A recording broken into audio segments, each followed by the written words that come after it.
واتا داوديال ورجلين وحا ومعناها هاي إن أنا إذن ورجلنا أما أنا إذن شغنا وحيابه عجيب كأها يعني إنك كسر أرورنا إنترنت ما نلود أن جو الشركة برشيد الرئيس كصومالية مجال اسمه مباسة أيها وحا عبد اللوح قبيا صومالية أو دجن مجال اسمه مقدشو وسوجي دي قبي dadku ay aad uga helaan haddase waxaan rabaa inaan idinka markiina idin soo gudbiyo si aad nolol qaybsadaan gabaygan ajiibka ah eebalna awad aloo doqon hanaga dhigin tixla yiraahdaan ku daray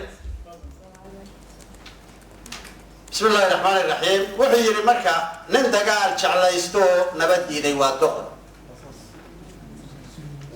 nin walaalkii dilay oo deysan waayay waa doqon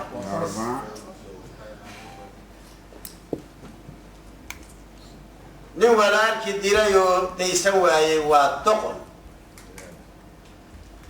isma wacan nin dumiyo daawanaya waa doqon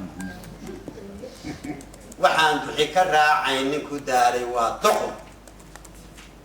nin dhulkiisu dahab yaho dawarsanaya waa doqon diintiiyo ku dhaqankeed nin dafiraya waa doqon nin dalkiisa nacay oo dab ku shidaya waa doqon damiir laawe khaa'ina nin difaacay waa doqon nin dhiig daadinayo xil ku doonay waa doqon nimaan dalaga beeray waxna deeqin waa doqon hadba dabinka loo dhigo nimaan garanin waa doqon nin la soo diraayo wax dareemin waa doqon dadka nimaan u turin oo dugsanaya waa doqon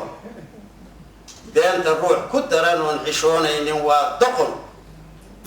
ninka malab ka duday oo dacar leefay waa doqon nin isagoon dabaal baran dalaq yiri bad waa doqon nimaan labada daarood ku dadaalin waa doqon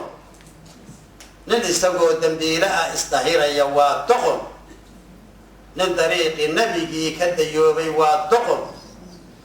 danta guud ahaaneed nin iloobay waa doqon danta gaar ahaaneed nin dayacayna waa doqon nin darxuma arkaayo damqa waayay waa doqon